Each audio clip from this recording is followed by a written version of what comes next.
እስቲ እሱ ከደረሳቸው አንድ ነገር ፍትህና አንድ ሰው ይጀምረዋል። ምንድን ነው የሚለው? ስለምንድን ነው ፔቲሽኑ? በቃ ነገሩን አሜሪካን ኤምባሲ አቴንሽን እንዲያደርግና ስለ ልጅቷ ወታ ኢትዮጵያን የሞተችው ኬዙን እንዲያስጀምርልን ያው አሜሪካ ዜጋ ስለሆነች ትኩረት እንዲሰጣት።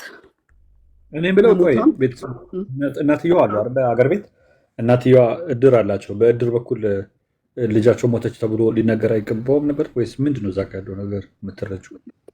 ስማማ አንተ ራስህ እኮ እሱን ጠየካት እኮ አይደል? ትላንትና ቦምባስ ጠየካት እኮ ልጅቷን አይደል? እኔ እሱ ለሱ ማውቀው ነገር አለ ማለች። አሁን ግራ እኮ የገባን ነገር ይሄ ነገር ከቤተሰብ ነው የሚጀምረው። ግራ እኮ ነው የገባን። አሁን እኮ ይኸውልህ በሌላ ነው እንዳትል፣ ቤተሰብ ውስጥ ይሆን ይሄ ነገር፣ በቤተሰብ መካከል ግጭት ተፈጥሮ ይሆን ይሄ ነገር የተፈጠረው? ምን ታውቃለህ? ይሄን ያክል ፍንፍን አድርገው ይሄን ያክል ሚዲያ ላይ እንዲህ ሲንጫጫ እነሱስ ቢሆን ተጠያቂነት ይመጣብናል ብለው አስበው ፈርተው አንድ ነገር ማድረግ የለባቸው ማንም አይጠይቀንም ብለው ነው ይሄንን ነገር ያደረጉት።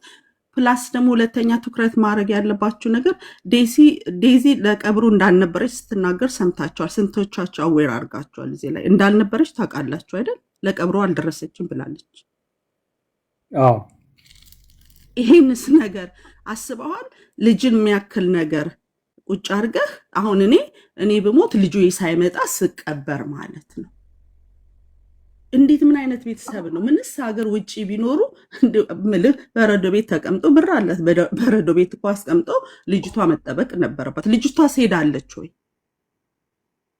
ሚዲያ ባይፈልጉስ ኖሮ እንዴት ነው ይሄ ነገር ዝም ሊባል የሚችለው? አንድ ቤተሰብ ይጠፋል። ይሄንን ነገር እንደ ቤተሰብ እንዴት አንድ ሰው ይጠፋል? አሁን እኮ ግራ የሚያጋባ ነገር እኮ እንዴት ቤተሰብ ይጠፋል? ይሄንን ወጥቶ ለመናገር ህግ ሲመጣ ግን በህግ ደግሞ ይግድ አንድ ሰው ህጉ ከተጀመረ አንድ ጠበቃ አንድ ደግሞ የህግ አባል ሄዶ ቢጠይቃቸው እውነቱን ማውጣት ግዴታቸው ነው ብዬ ነው የማስበው።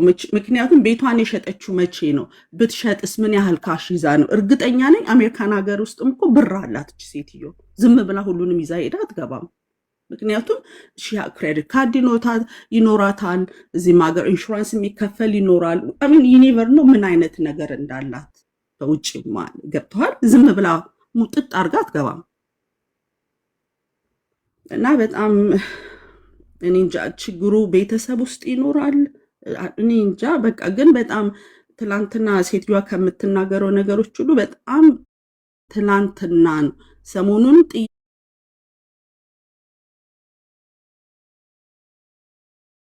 ጥያቄ በጣም ትላንትና ግን የበለጠ ብዙ ጥያቄ ጭሮብኛል።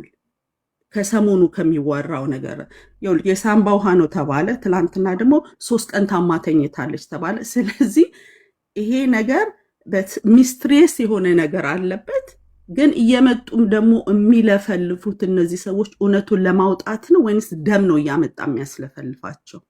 እስከ ዛሬ እታቸውና ከሰማች ትላንትና ለምን መጣች? ዋይ ባውቀው ደስ ይለኝ ነበር። ገብቷል። እሱን ነበር መጠየቅ የፈለጉት። ከታችኝ ሁሉ ሰማችሁ ነበረ። ይህን አይነት ጥያቄ በውስጣችሁ ገብቷል። ትላንትና ለምን ብዬ ይሄ አይነት ጥያቄ አዳምጣ መፍትሄ ልስጣችሁ።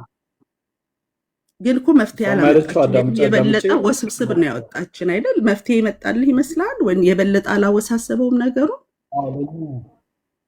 የአደኛ ጥያቄ ስለፈጠረ ነው። እሷ ግን ምንድነው የምትለው? ሞታለች። የሞተችውም ደግሞ ቤተሰቦቿ ሄደው እንደዚህ ነው እንደ የቀብር ስነስርዓት የለቅሶ። እሱ እኮ የእኛም ጥያቄ እኮ ነው። እኛም እኮ ግራ ገብቶን እኮ እሱ ነው እየጠየቅን ያለ ነው። ልጁም ደግሞ ከሆነ እንደዚህ ብሎ ከተናገረ እሱ ደግሞ ሞር እሱ ስለሚመለከተው የጉዳዩ ባለቤት ስለሆነ ልጅን ወስዶ እናትን መግፋት አይቻልም። ልጅቷን ምንድነው ልጅቷን ወስዶ እናትየዋን መግፋት አይቻልም። በእናት አውት ሰናይ አየሁት እኮ ኮሜንት ናት ተደጋግሞ አይቻልም። እና ወደዱ ከነንፍጡ ነው የሚባለው። እናቲቱን ጠጥቶ ልጅቱን መውደድ አይቻልም።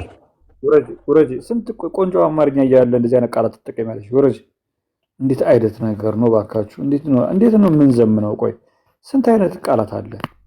እንደዚህ አይነት ሰነፍ የሆነ ቋንቋ ለረባካችሁ ይደብራል። መሆናቸው አወጣችሁ እኮ እኔ እኮ አልደግመውም። አሁን ይሄንን እባካችሁ እንዳትደግሙት ይሄንን ቃል። በነገራችን ላይ እዚህ ቤት የተከለከሉ ተግባራት አሉ። በጣም የሚደብረኝ ነገር እዚህ ቤት ስትመጡ እንትን እንዳትሉ፣ ይቅር ይበለኝና እንዳትሉ አይቻልም። እዚህ ቤት የተከለከለ ነው። ሁለተኛ ደግሞ አንበሳ ማውረድ የተከለከለ ነው። እዚህ ቤት በህግ የተከለከለ ነው። ታብታብ እንዳትነካው፣ ስክሪኑን ትሰብርብኛለህ። እዚህ ቤት መታችሁ ታብታብ እንዳታደርጉ፣ ምንም አያስፈልገኝም። እንዳትነካት ስክሪኑን መተህ እንዳትሰብርብኝ አልፈልግም፣ እንዳትነካው። ቀጥሎ ደግሞ ሁላችንም ስንመጣ የየራሳችሁን ወንበር ይዛችሁ ነው። እኔ አሁን አግዳሚ ወንበር እያመጣሁ ለራሴ ሰልችቶኛል እና የራሳችሁን ወንበር ይዛችሁ ኩርሲ ይዛችሁ ነው ሁላችሁ። እንዴት እንደሆነች እኛ ምንም የምናውቀው ታሪክ የለም። እውነት ታግታም ሊሆን ይችላል እኮ ፈጣሪ ነው የሚያውቀው። እውነት ታግታ ሊሆን ይችላል።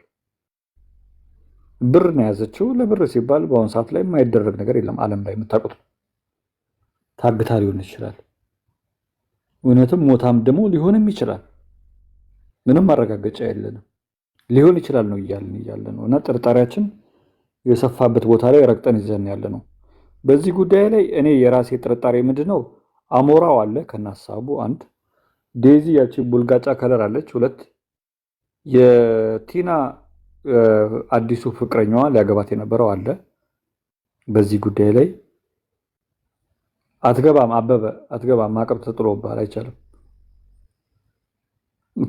የቲና ጓደኛ የነበረው ሰውዬ አለበት። ምክንያቱም ሁሉም ነገር ይሸፋፍናሉ። ዴዚም እየመጣች ወይ አርፋ አትቀመጥም፣ ምንም አትልም፣ ወይ ወታ መግለጫ ማሰጥም። የተሰማትን ነገር የሚያወሩ ሰዎችን እየመጣች ታስፈራራለች። እስካሁን እኔ ማስፈራሪያ አልደረሰኝም፣ ተመስገን። ምንም ነገር የመጣብኝ ነገር የለም እስካሁን። ብዙዎቹ ግን እዚህ ቤት የነበሩት የፓርላማ አባላት፣ እኔ ምናልባት የፓርላማ አባል ታገሰ ጫፎ ስለሆንኩ ይሆን ሰብሳቢ፣ ምንም የመጣብኝ ነገር የለም። ግን ብዙዎቹን አስፈራርተዋቸው ምናምን ነገር ነው ላጥ ብለው ጠፉ። የተወሰኑት ጠፉ፣ የተወሰኑት ደግሞ በቃ ከዚህ ትግል እየሸሹ ነው ያሉት። አሁን እኔ አንድ ብርና አንድ ጥርስ እስኪቀረኝ ድረስ እቅማለሁ እንዳለው ሰውዬ ያው እኔ ወጥሬ ይዣለሁ። እናንተም እጃችሁ እንትን ነው፣ ኪንኪ ነው፣ የተመታ ነው፣ ታጥፎ እንደ ጋቢ የተቀመጠ ነው እጃችሁ። እጅ መዘርጊያችሁ ራሱ ተበላሽቷል። እናንተ በብዛት የሆነ አንበሳ እንኳን ማውረድ ባትችሉ የታመመ በግ፣ ዱላ ተደግፎ የቆመ በግ የሆነ ምናምን እኮ አለ። እኔ እንኳን ጠንያም አይደለም አልፈልግም፣ ምንም ነገር ስቀልድ ነው። ግን ምንም ነገር የለውም፣ ደረቅ ጣቢያ ነው። እኔ ዝም ብዬ ስልኬን አሙቄ ምናምን ነው የምወጣው። ምንም የምጠቀመው